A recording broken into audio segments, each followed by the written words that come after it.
Kumusta mga brad? Nakakita na ba kayo ng motor na classic na, classy pa? Yung itsura niya inspired doon sa mga classic na motor, pero moderno yung dating. Oo, moderno yung dating, pero ang lakas ng dating. Ito yung klase ng motor na simple lang, pero hindi simple. Ang gulo naman nun. Katulad doon sa kakilala ko, sabi ng nanay niya, pogi daw siya. Sinunghaling yung nanay niya. Ang ibig ko lang naman sabihin doon, simple siyang tignan, pero malaman.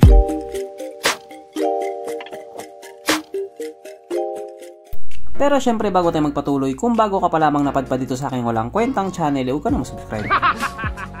So yun na nga, dito sa atin mahal na mahal din ng tao yung mga retro classic na motor. Marami ang gustong magkaroon ng ganon, kaso walang ganon. Kaya imbis na pa ganon, ginanon.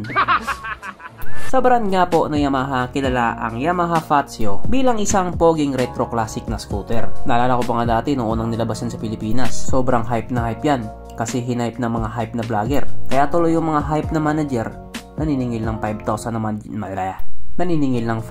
na manager's fee daw. O, yan yung pag sa pagsulti, baho, kunong, duga. Noong mga panahon na yun, pag nag-inquire ka, wala daw available. Lalo pag mag-cash ka, wala daw talagang available. Pero kung magbabayad ka ng manager's fee at reservation fee at kukuha ka ng hulugan, aba, meron daw available. Kahit 100 units pa. Pero alam niyo ba sa brand na Yamaha, hindi lang po Fazio ang retro classic nila. Marami pa pong iba. May ganito, may ganyan, may ganon. Kaso lang yung iba, or karamihan sa kanila, nasa ibang bansa. As if naman nagulat ka, nasa Pilipinas tayo. Filipino time. At ang motor nga po na pag-uusapan natin ngayon, walang iba kundi ito. Ang Yamaha Genus 125. Pero dahil Bisaya man kudong, Janus na lang.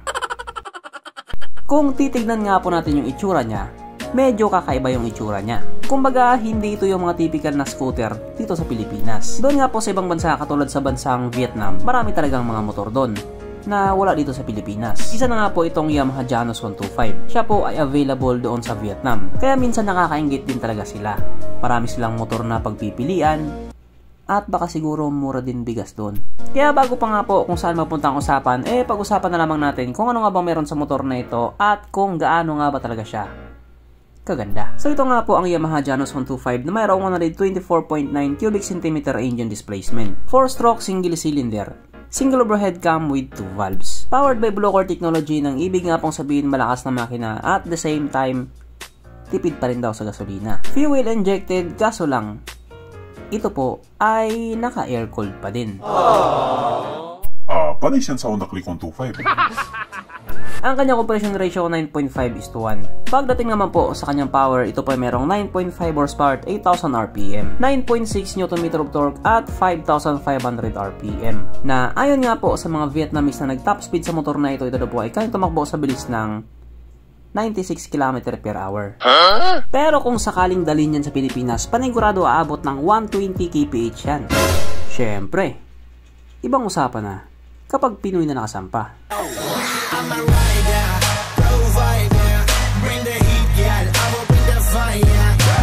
Ang kanyang tangke ay kayang magkarga ng 4.2 liters fuel tank capacity na kumukonsumo naman na po ng 60 kilometers per liter. Aba, matipid nga. Ang sukat ng kanyang gulong 80/80/14 sa harap at 110/70/14 naman sa likuran. Pagdating naman po sa kanyang braking system, ito po ay naka-disc brake sa harap at drum brake pa din po sa likuran. Wala po siyang ABS at wala din po siyang CBS. Ang kanyang seat height ay mataas sa 769mm at 135mm naman ang kanyang ground clearance. Mapunta naman po tayo sa iba pa niyang mga features. So ang ilaw nga po sa motor na ito naka-halogen pa din. Bulb type yung signal lights. Pero naka-LED yung kanyang taillight. At speaking nga po sa kanyang mga ilaw, kung mapapansin nga po natin ang headlight sa motor na ito, may pagkakawig po siya doon sa Grand Filano. Sa totoo lang, parang nga siyang insa ni Grand Filano. Halos may pagkakahawig sila. Ang kanyang gauge panel, combination po ito ng analog at may maliit na digital. Pero ang motor na ito ay naka-smart key na po. Yes po, naka-keyless na po siya. O diba? Old school na aesthetic.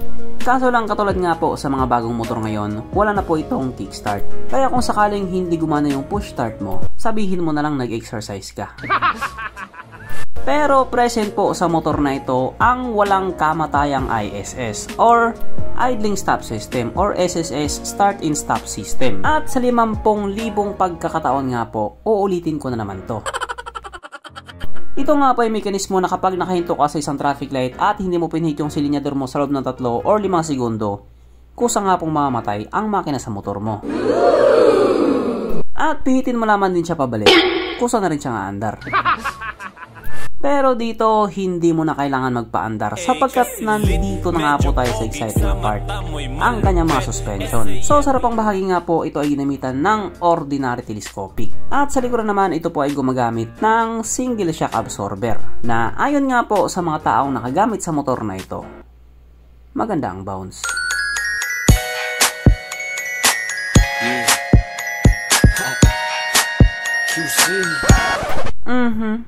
Panigurado. Wala na namang nalungkot. At dahil wala nga pong nalungkot, alamin na po natin kung present nga ba sa motor na ito yung 3 pinaka-importanting features. So, una na nga po dito ang kanyang lagayan ng istalyon at nakakalungkot nang sabihin, wala siyang ganun. Wala siyang lagayan ng istalyon. Pero, meron po siyang sabitan ng pulutan.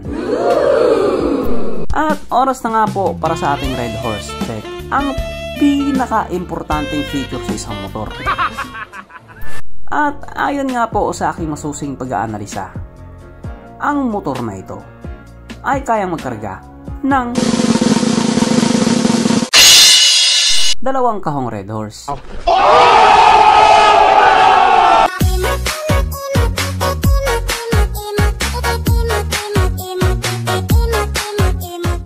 So therefore ang motor na ito kahit papano recommended. So bali ang motor nga po na ito ay mayroong 3 variation, ang limited, special at ang standard. At ang presyo nga po ng limited ay 32.8 million Vietnamese dong, na kung i-convert nga po natin into Philippine peso, ito po ay papatak ng 76,000 pesos. So malang-mala sa presyo ng Yamaha Fazio dito na 92,900 pesos. Pero katulad nga po ng palagi kong sinasabi, yun lang naman po ay presyo sa Vietnam. Pero para magkaroon nga po kayo ng idea kung magkano ba talaga ang tinutubo or binabawas nila, ang presyo po ng Yamaha Fazio sa Vietnam ay 35 million Vietnamese dong, na kung i-convert nga po natin into Philippine peso, ito po ay papatak ng 82,000 pesos. Ha? Ano sabi? Tumubo ba? Bobo kasi ako sa mata. At para doon sa mga magtatanong kung ilalabas nga ba ang motor na ito dito sa Pilipinas, hindi ko po alam. Si Yamaha lang ang nakakaalam. Pabor-pabor pa naman yan. So hanggang dito na naman mga brad. Kung may gusto kong sabihin or gustong idagdag doon sa mga sinabi ko, mag-comment ka na lamang sa baba. Okay, bye.